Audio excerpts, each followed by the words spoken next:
Hello అండి అందరికీ ముక్కోటి ఏకాదశి లేదా వైకుంఠ ఏకాదశి శుభాకాంక్షలు. ఈరోజు మాకు దగ్గరలో ఉన్న టెంపుల్కి వెళ్దామని వెళ్తున్నాను. దారిలో వచ్చేటప్పుడు సంక్రాంతి వైబ్స్ కనిపించాయి కదా. పిల్లలు ముగ్గులు వేస్తున్నారు. ముగ్గుల పోటీలు పెట్టారు స్కూల్లో. ఆ తర్వాత కొబ్బరికాయ, అరటికాయలు, పూలు, పసుపు, కుంకుమ తీసుకొని అగరవత్తులు ఇలా కాళ్ళు కూడా కడుక్కొని ఇక్కడ ముందుగా నాగవేంద్రుడి స్వామికి దర్శనం చేసుకున్నాను.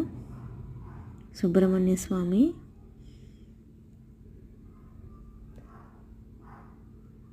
ఏదైనా పండుగలు పర్వదినాలప్పుడు చాలా చక్కగా ఇవి దీపాలతో మెరిసిపోతూ ఉంటాయి. ఇక్కడ నాగప్రతిమలు అన్నీ కూడాను పూలతో అలంకరించబడతాయి.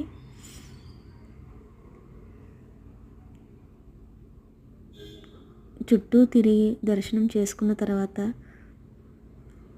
దేవుడికి ఒక పువ్వు కూడా పెట్టుకొని నమస్కరించుకున్నాను. ఆ తర్వాత కొంచెం పక్కగా ఉన్న శివుడి దగ్గరికి వెళ్తున్నాను.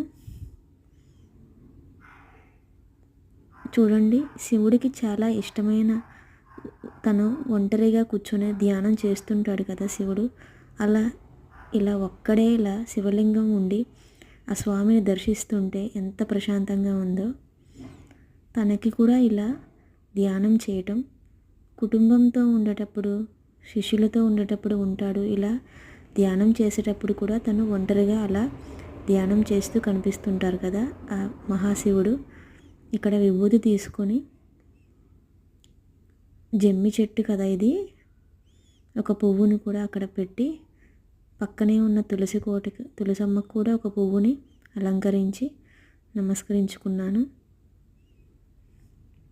తులసికి శ్రీ మహావిష్ణువుకి ఎనలేని సంబంధం ఉంటుంది.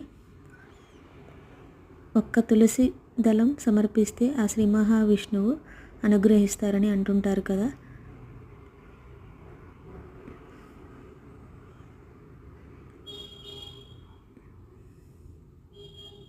ఇక్కడ ముందు గోమాత, ముక్కోటి దేవతలు కూడా కొలువై ఉంటారు కదా. ఈ గోమాతను దర్శించుకొని అక్కడ అరటిపండు ఇస్తుంటే ఆవు తినట్లేదని చెప్పారు. అందువల్ల ఒక 20 రూపాయలు అయితే ఇచ్చాను.